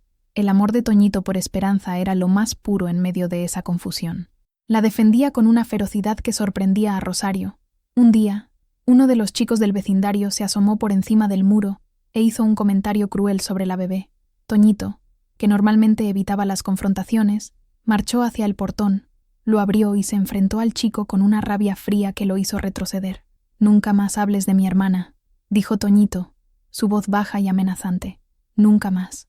Al cerrar el portón, temblaba de adrenalina. Rosario se acercó a él y le puso una mano en el hombro. Él la miró, con los ojos ardiendo. «No dejaré que nadie la lastime, mamá», dijo. «Lo sé, mijo», respondió ella con la voz entrecortada. «Sé que no lo harás».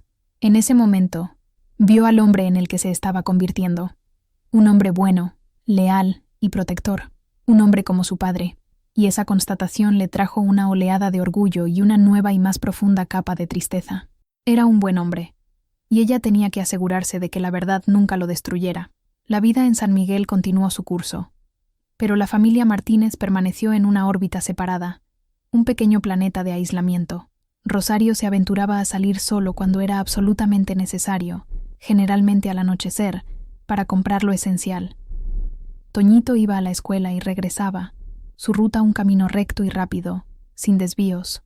La presencia de Esperanza, en lugar de ablandar el corazón del pueblo, parecía haber solidificado su condena.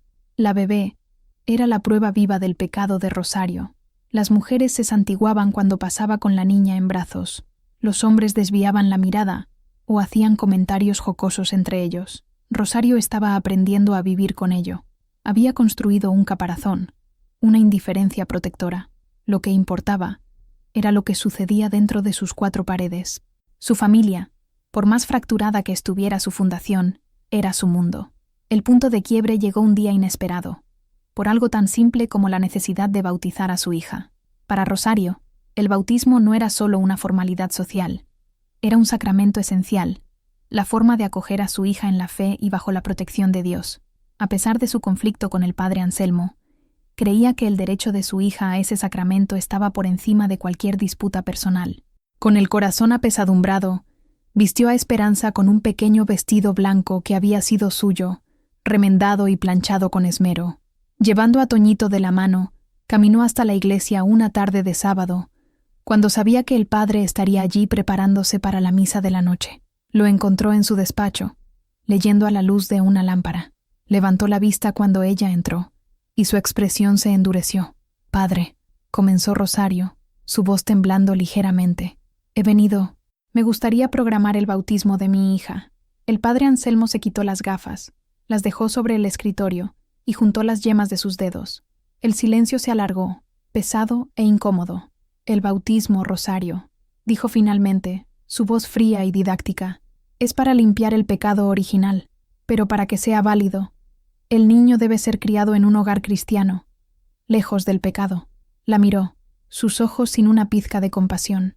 «¿Cómo puedo yo, en buena conciencia, bautizar a un niño que va a ser criado en una casa donde el pecado no solo no se confiesa, sino que se exhibe abiertamente? El padre del niño debe estar presente para renunciar a Satanás y profesar su fe». La crueldad implícita en su exigencia era sobrecogedora. Estaba usando la doctrina como un arma para forzarla a confesar o humillarla públicamente. «El padre no puede estar presente», dijo Rosario, su voz un hilo. «Entonces no puede haber bautismo», declaró el padre, con una finalidad terrible. «No en esta parroquia, no mientras yo sea el guardián de sus almas. Vuelve cuando estés lista para limpiar tu casa y tu alma de la abominación que la habita». La palabra abominación golpeó a Rosario con la fuerza de un puñetazo. No estaba hablando de ella, estaba hablando de su hija, de su Esperanza. Algo dentro de Rosario, que había soportado meses de insultos, aislamiento y desprecio, finalmente se rompió. Su caparazón se hizo añicos. Su reverencia por la autoridad del padre se evaporó, reemplazada por una furia helada y protectora.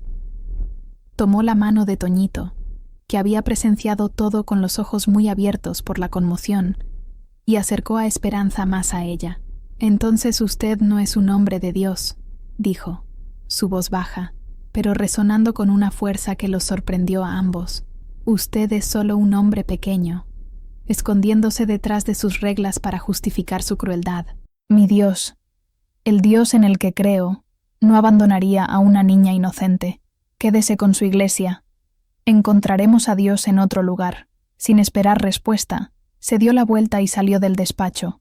Cruzó la nave oscura y vacía de la iglesia y salió a la luz del sol.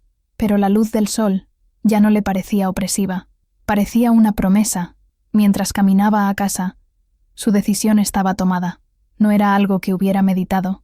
Había nacido de ese momento de confrontación. No podían seguir allí.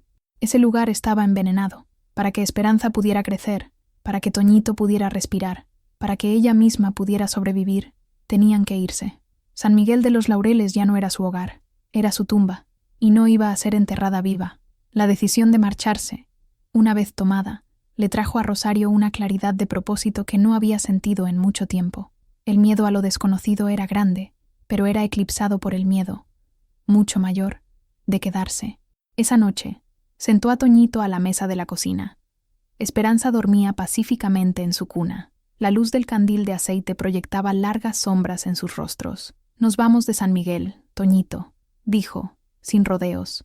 Toñito la miró, sus ojos buscando señales de incertidumbre. No encontró ninguna. No preguntó por qué. La escena en el despacho del padre había sido la respuesta. En cambio, su pregunta fue práctica. la pregunta de un joven forzado a convertirse en hombre demasiado pronto. ¿A dónde vamos? A Guadalajara, respondió ella. La ciudad parecía un mundo lejano, un nombre en un mapa. Tenía una prima lejana que vivía allí, alguien a quien me había visto en 20 años. Era una conexión tenue, pero era una conexión. Allí nadie nos conoce. Podemos empezar de nuevo. Un torbellino de emociones cruzó el rostro de Toñito. Miedo, alivio, tristeza. Dejar la única casa que había conocido, la tumba de su padre, los pocos amigos que aún le hablaban. Pero también dejar atrás los insultos, las miradas, la sombra que lo seguía a todas partes. El alivio ganó. Asintió con la cabeza. Está bien, mamá. Nos vamos. Los días siguientes fueron un frenesí de actividad silenciosa y decidida. Rosario comenzó a vender lo que podía. Los muebles de Esteban, las herramientas de su difunto esposo, las gallinas. Cada venta era un pequeño dolor, un pedazo de su pasado cambiado por unas pocas monedas para el futuro. Los vecinos compraban sus cosas a precios bajos, su codicia apenas disimulada por una falsa piedad. A Rosario no le importaba. No necesitaba su piedad, solo su dinero. La parte más difícil fue despedirse de Chilindrón. El cerdo, ahora grande y pesado, era una parte indeleble de su vida en San Miguel. También era, injustamente, el símbolo de su vergüenza. Llevarlo a la ciudad era imposible. Verlo como carne era impensable. Solo había una solución. Una noche, fue a tocar a la puerta de Inés. «Inés, me voy», dijo sin preámbulos. Inés no pareció sorprendida. «Creo que haces bien», dijo la anciana, con su sabiduría tranquila. «Este lugar ya no es para ti. Necesito pedirte un favor, un gran favor», continuó Rosario, su voz quebrándose. «Chilindrón, no puedo llevármelo. Y no puedo...» Inés posó su mano arrugada en el brazo de Rosario. «No digas más. Puede quedarse aquí. Tengo espacio. Me hará compañía». El alivio fue tan grande que Rosario casi se derrumba. Abrazó a la anciana con fuerza. «¿Cómo puedo agradecértelo?» «Viviendo una buena vida», respondió Inés. «Ese será mi agradecimiento». La víspera de la partida, Toñito pasó horas en el patio con Chilindrón, rascándole la barriga, compartiendo una manzana. Era su despedida de un amigo inocente, la última víctima de la crueldad del pueblo. A la mañana siguiente, antes de que saliera el sol, Rosario cerró la puerta de su casa por última vez. Con una pequeña maleta de cartón en una mano y Esperanza en brazos, y Toñito cargando otra maleta a su lado, caminaron por las calles dormidas hasta la parada del autobús. El aire era frío y limpio. Al mirar hacia atrás, a las siluetas oscuras de las casas contra el cielo que comenzaba a clarear, no sintieron nostalgia. Sintieron solo la ligereza de una jaula finalmente abierta. Estaban dejando atrás no un hogar, sino una prisión. El autobús era viejo, el motor protestando en cada cambio de marcha, el interior oliendo a diésel y polvo. Rosario, Toñito y Esperanza se sentaron juntos en un asiento cerca de la ventana, sus pocas pertenencias guardadas en el compartimento superior. Mientras el autobús salía de San Miguel de los Laureles, pasando por la plaza silenciosa y la iglesia de piedra, Rosario no miró hacia atrás. Mantuvo la mirada fija al frente. Toñito, sin embargo, miraba por la ventana, viendo desaparecer los paisajes familiares. Vio la escuela, el campo donde solía jugar, la curva del río seco. Cada imagen era una pequeña despedida. Sentía un nudo en la garganta, una mezcla de tristeza y liberación. Cuando el autobús finalmente entró en la carretera principal y las últimas casas de adobe de San Miguel se convirtieron en un punto en el horizonte, se giró hacia el frente y no miró más hacia atrás. El pasado estaba cerrado. El viaje fue largo. El autobús se sacudía y traqueteaba, atravesando el paisaje árido de Zacatecas. Altos cactus se erigían como centinelas silenciosos. El sol golpeaba sin piedad el cristal, y el calor dentro del vehículo se volvió sofocante. Esperanza, afortunadamente, durmió la mayor parte del camino, acunada por el movimiento monótono. Rosario la sostenía con fuerza, su cuerpo un escudo contra el calor y los baches. Su mente, sin embargo, corría por delante del autobús, hacia lo desconocido. Guadalajara. La palabra sonaba exótica e intimidante. Una ciudad de millones de personas, un monstruo de hormigón y ruido. ¿Cómo se orientarían? ¿Dónde vivirían? Su prima, Consuelo, Había respondido a su carta con una nota breve y poco entusiasta, dándole una dirección y deseándole suerte. No era una invitación cálida, pero era un punto de partida. Miró a Toñito. Él estaba mirando por la ventana, pero su mirada estaba perdida, distante. Le habían robado su infancia. Había sido forzado a llevar una carga de vergüenza que no era suya, y ahora estaba siendo desarraigado, llevado a un lugar extraño. La culpa pesó en el corazón de Rosario. ¿Había hecho lo correcto al arrastrarlo a esta incertidumbre? Como si sintiera su mirada, Toñito se giró hacia ella, vio la preocupación en su rostro y le ofreció una pequeña sonrisa, una sonrisa cansada pero genuina. «Todo va a estar bien, mamá», dijo, su voz más segura de lo que probablemente se sentía. En ese momento, los papeles se invirtieron. Era él quien la tranquilizaba. Rosario sintió una oleada de amor y orgullo tan fuerte que casi la dejó sin aliento. Se tenían el uno al otro. Y tenían a Esperanza. Eran una familia. Podían estar rotos, asustados y solos, pero estaban juntos. A medida que el paisaje cambiaba, el desierto dando paso a colinas más verdes, y finalmente, a las primeras señales de la expansión urbana, Rosario sintió un cambio en su propio espíritu. El miedo comenzó a dar paso a una cautelosa anticipación. En San Miguel, su futuro era una pared en blanco. Aquí, en este nuevo paisaje, el futuro era un camino abierto. Podía llevar a cualquier parte. Por primera vez en más de un año, Rosario se permitió sentir una pequeña chispa de la emoción que le había dado a su hija, Esperanza. El autobús continuó su viaje, no solo cubriendo kilómetros, sino transportándolos lejos de la noche, hacia un posible amanecer. Guadalajara fue un asalto a los sentidos. El ruido era un rugido constante, bocinas, sirenas, el sonido de miles de voces mezclándose. Los olores eran una mezcla abrumadora de comida callejera, gases de escape y la fragancia de las flores de los parques de la ciudad. Para una familia acostumbrada al silencio y al ritmo lento de San Miguel, era como aterrizar en otro planeta. La dirección de la prima Consuelo los llevó a un barrio obrero, un laberinto de calles estrechas y casas de 2 pisos con fachadas que necesitaban una nueva capa de pintura. Consuelo los recibió con una hospitalidad formal, pero distante. Era evidente que la llegada de una prima viuda con 2 hijos no formaba parte de sus planes. Les ofreció su pequeño sofá-cama por unas noches, pero dejó claro que era una solución temporal. En los primeros días, Rosario se sintió completamente perdida. La ciudad era un laberinto, y la gente se movía con una prisa y una indiferencia que la asustaban. Pero lo que al principio fue aterrador, lentamente se reveló como su mayor bendición: el anonimato. Nadie los conocía. A nadie le importaba su historia. Eran solo 3 rostros más en la multitud. Cuando caminaba por la calle con Esperanza en brazos, nadie la miraba con desprecio. Cuando Toñito iba a la tienda de la esquina, nadie lo insultaba. La ausencia de juicio era tan liberadora que parecía un lujo. Por primera vez en mucho tiempo, podían respirar. Rosario era una mujer de recursos. Usando el poco dinero que había conseguido con la venta de sus cosas, alquiló una pequeña habitación en la parte trasera de un edificio, con una cocina minúscula y un baño compartido en el pasillo. Era sombrío y estrecho, pero era suyo. Era un comienzo. Rápidamente encontró trabajo. Sus manos, acostumbradas al trabajo duro, no se quedaron paradas mucho tiempo. Comenzó a limpiar en casas de familias más acomodadas y a cocinar para trabajadores en una pequeña fonda cerca de su casa. El trabajo era agotador, pero cada peso que ganaba era una afirmación de su independencia. Toñito, por su parte, se matriculó en una escuela secundaria pública. Era una escuela enorme, impersonal, muy diferente de la pequeña escuela de San Miguel.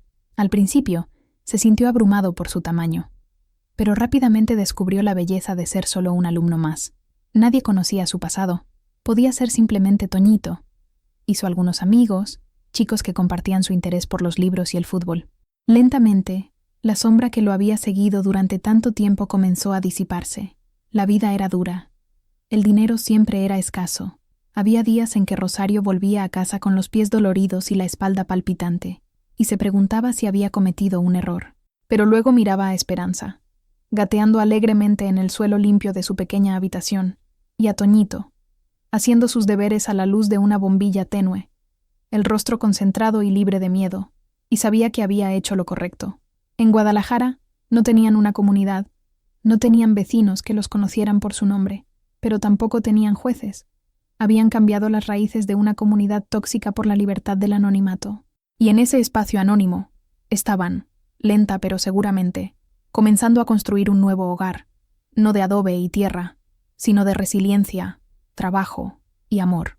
Los años en Guadalajara pasaron, no como un río lento, como en San Miguel, sino como el tráfico de la ciudad, a veces rápido y frenético, a veces detenido en largos atascos de dificultades, pero siempre avanzando. La pequeña familia Martínez, desarraigada y trasplantada, echó nuevas raíces en el suelo de hormigón de la metrópoli.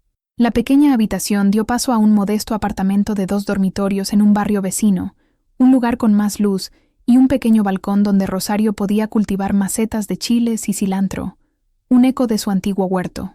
Continuó trabajando incansablemente. Su reputación como trabajadora honesta y cocinera de buena mano le aseguró un ingreso estable. La dureza de su vida estaba grabada en su rostro, pero sus ojos ya no cargaban el peso atormentado de la vergüenza. Ahora tenían un brillo de orgullo y determinación. Toñito floreció. El muchacho tranquilo y asustado dio paso a un joven serio, estudioso y profundamente compasivo. La experiencia de cuidar de su madre y su hermana, de ser testigo de su sufrimiento y su fuerza, le había inculcado una madurez precoz. Se destacó en la escuela, impulsado por un deseo feroz de darle a su familia una vida mejor. Cuando llegó el momento de elegir una carrera, su decisión sorprendió a Rosario. Quería ser enfermero. «Quiero cuidar a la gente, mamá», explicó. «Quiero ayudar a los que están sufriendo». Rosario lo entendió. Su propia experiencia de dolor le había enseñado el valor de la compasión. Con su apoyo y sus propias ganancias de trabajos a tiempo parcial, Toñito entró en la escuela de enfermería. Estudiaba con una dedicación implacable, viendo en cada libro y en cada clase un paso para alejarse de la precariedad de su pasado. Esperanza creció hasta convertirse en una niña brillante y llena de vida, el sol de la pequeña familia. No conocía a San Miguel, no conocía los susurros, no conocía la oscura historia de su nacimiento. Su mundo era el apartamento ruidoso, la escuela de la ciudad, el amor incondicional de su madre y la adoración de su hermano mayor. Para ella, Toñito era su puerto seguro, su maestro, su protector. Su conexión era la columna vertebral de la familia. El secreto, sin embargo, permanecía. Era una presencia silenciosa en la vida de Rosario, un cimiento sobre el cual se había construido toda su nueva vida. Había momentos en que la culpa la asaltaba, cuando veía a Toñito ayudando a Esperanza con los deberes, sus cabezas juntas. La similitud entre ellos era tan impresionante que su corazón se contraía. ¿Tenía derecho a ocultarle una verdad tan fundamental sobre su propia vida? Pero luego veía la felicidad en sus rostros. Veía la inocencia en los ojos de Esperanza y la bondad en el corazón de Toñito. La verdad, sabía, sería una bomba atómica. Destruiría todo lo que habían construido. Destruiría la imagen que Toñito tenía de sí mismo, la imagen que Esperanza tenía de él. ¿Y para qué? ¿Para aliviar su propia conciencia? No, su sacrificio aún no había terminado. Su carga era llevarlo para siempre. Su amor por ellos era más fuerte que su necesidad de honestidad. El tiempo había curado muchas heridas. Les había dado una nueva vida, pero no podía borrar el pasado. El pasado estaba encerrado en el corazón de Rosario, y allí permanecería. Cuando Toñito cumplió 24 años, ya era un enfermero respetado en el hospital público donde trabajaba. Era conocido por su paciencia con los pacientes ancianos y su mano gentil con los niños. Su compasión, forjada en el fuego de su propia infancia dolorosa, era su mayor don. Seguía viviendo en casa, contribuyendo significativamente a los gastos y aliviando la carga de Rosario. Su relación con su madre había evolucionado hacia una asociación de respeto y amor mutuos. Nunca más le preguntó sobre el pasado. Quizás sentía que la herida era demasiado profunda para tocarla. O quizás, en el fondo, no quería saber las respuestas. La paz que habían encontrado era demasiado preciosa para arriesgarla. Su relación con Esperanza, ahora una adolescente inteligente y un poco rebelde, era el pilar de su vida. Era más que un hermano. Era una figura paterna, el hombre de la casa. La ayudaba con las matemáticas, le daba consejos sobre amigos y asustaba a los pocos chicos que se atrevían a aparecer en su puerta.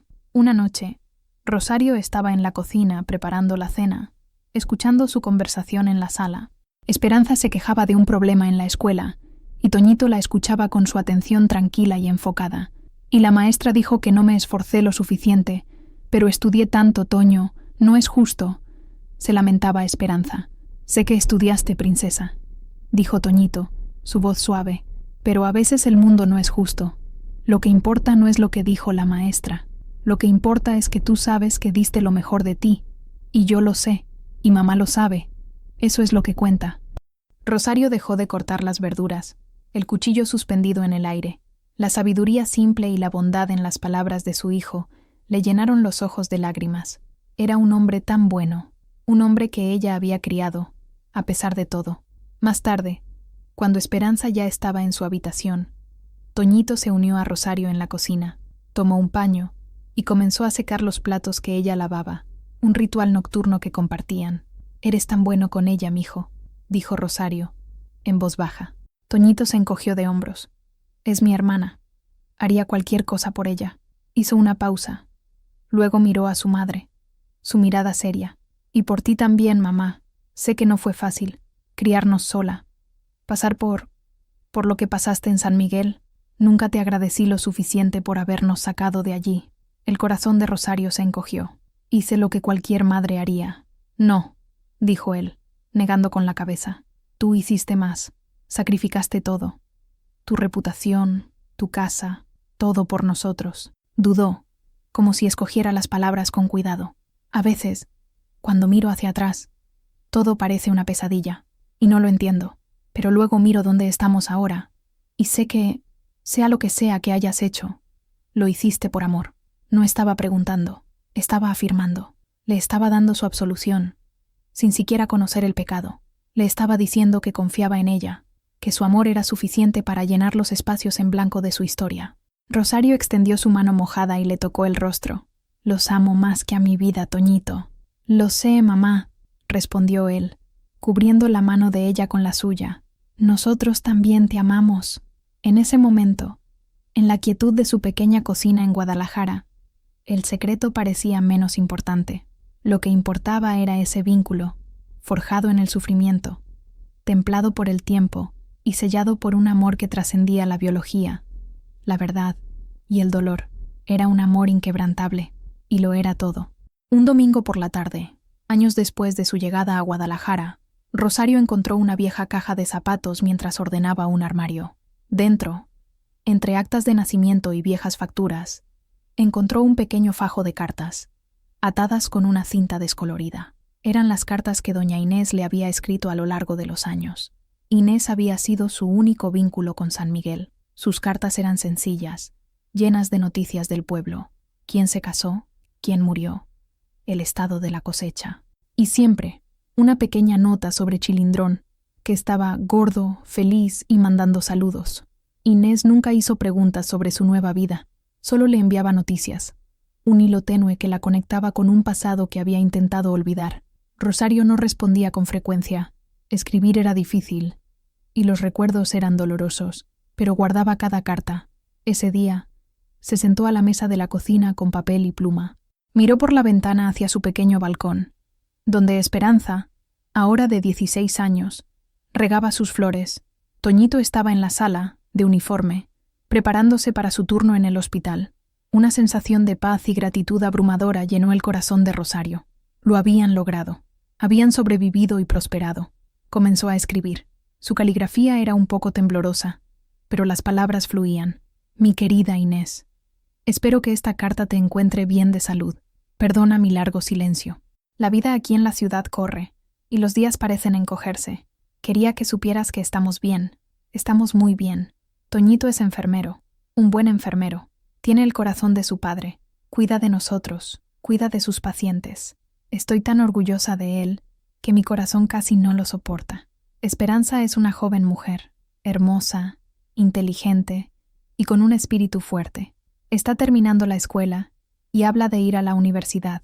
Dice que quiere ser abogada, para luchar por los que no tienen voz. Imagínate, a veces todavía pienso en San Miguel.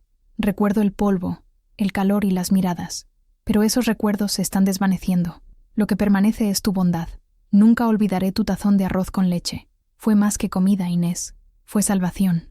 La gente puede hablar, puede juzgar, puede inventar sus propias verdades. Pero la verdad real es esta. Tengo 2 hijos maravillosos. Nos criamos unos a otros y construimos una buena vida a partir de muy poco. Encontramos la paz. Te envío una fotografía. La tomamos la semana pasada, en el parque. Quería que vieras nuestros rostros. Quería que vieras nuestra felicidad. Dejó de escribir, las lágrimas nublando su vista. Fue a buscar la fotografía. Mostraba a los 3, apretados en una banca de jardín. Esperanza en el medio, riendo, con un brazo alrededor del cuello de Toñito. Toñito sonriendo, su rostro exudando una calma y una fuerza tranquilas. Y ella, Rosario, a su lado, el rostro arrugado, pero con una sonrisa serena, una sonrisa que venía de un lugar profundo de satisfacción. Puso la fotografía en el sobre junto con la carta. Lo selló. No era una carta de venganza. No era para presumir.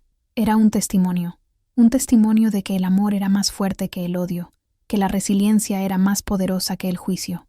Era su forma de cerrar el círculo, de enviar de vuelta a San Miguel, no el dolor que había traído de allí, sino la prueba de su victoria silenciosa.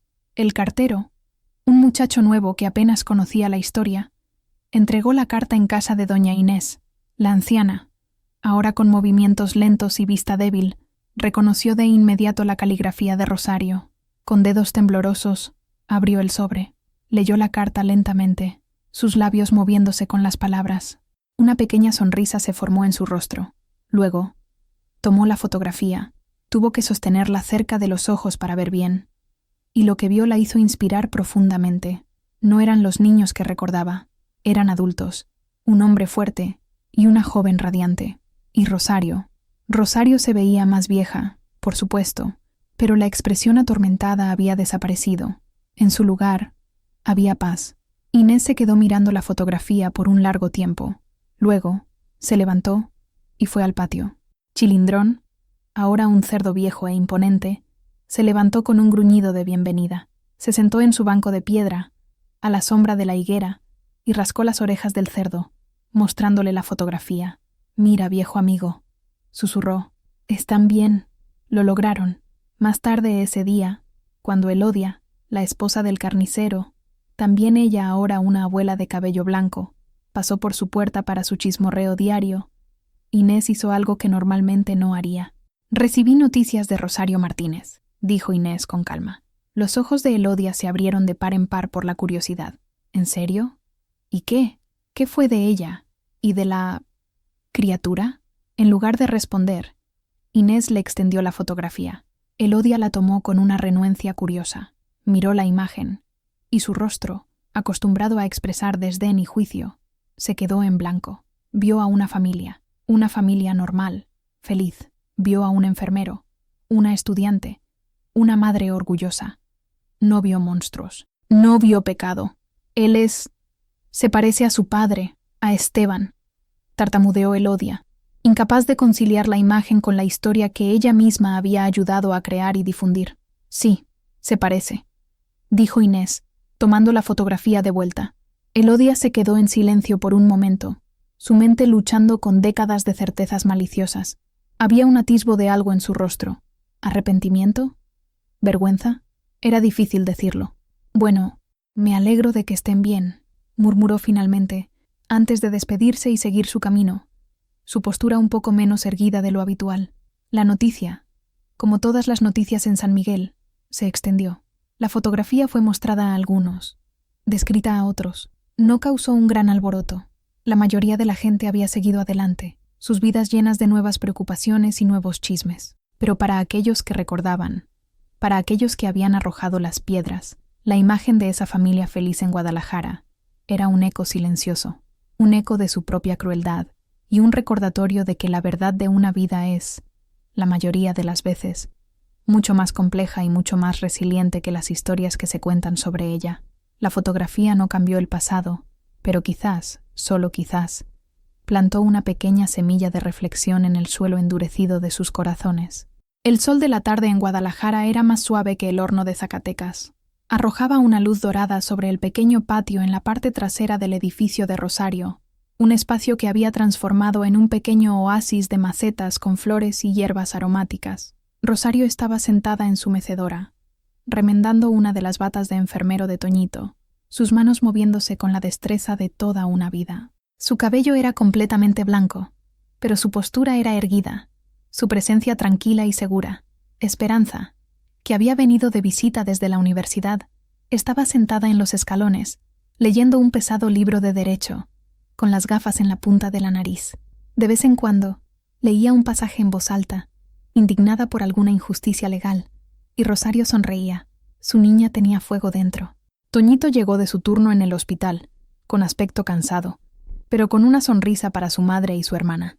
Se quitó los zapatos, se sentó junto a Esperanza y apoyó la cabeza en su hombro, cerrando los ojos por un momento. Esperanza, sin apartar la vista del libro, extendió la mano y le acarició el pelo. Un gesto de afecto instintivo y profundo. Rosario los observaba. Su hijo, su pilar, el hombre bueno en el que se había convertido, su hija, su esperanza, la mujer brillante y apasionada en la que se estaba transformando, su familia, forjada en las circunstancias más extrañas y dolorosas, pero tan real y fuerte como cualquier otra. El secreto todavía vivía dentro de ella, era parte de ella, como el color de sus ojos o la forma de sus manos, pero ya no era una carga pesada, se había transformado en algo diferente. Era la prueba silenciosa de su amor, la medida de su sacrificio. Era el cimiento invisible sobre el cual se había construido toda esa paz. No se arrepentía. Si tuviera que hacerlo todo de nuevo, haría exactamente lo mismo. Elegiría el dolor, la vergüenza, el exilio, para darles la vida que tenían ahora. Una leve sonrisa tocó sus labios. Pensó en San Miguel, un lugar que ahora parecía pertenecer a otra vida. Pensó en Chilindrón, de quien Inés le había dicho que había muerto pacíficamente de viejo hacía algunos años. Pensó en el pueblo y sus lenguas venenosas. Y no sintió rabia, no sintió nada, excepto una vaga y distante lástima. Le habían quitado su casa y su nombre, pero, sin saberlo, le habían dado la oportunidad de descubrir la verdadera fuerza de su espíritu y la profundidad ilimitada de su amor. Toñito abrió los ojos, y su mirada se encontró con la de su madre. Él le sonrió, una sonrisa de pura y simple gratitud. Rosario le devolvió la sonrisa, su corazón lleno, no de dolor o secretos, sino de una paz profunda y duramente conquistada. Allí, en su pequeño patio en Guadalajara, bajo el sol suave, estaba en casa, estaba en paz. La historia de Rosario, Toñito y Esperanza encontró su paz, no en el olvido, sino en el coraje de construir un nuevo comienzo. Si este viaje de resiliencia y amor incondicional ha tocado tu corazón, únete a nuestra comunidad, suscríbete, deja tu me gusta y comparte en los comentarios lo que sentiste. Cada interacción nos ayuda a seguir contando historias que merecen ser escuchadas.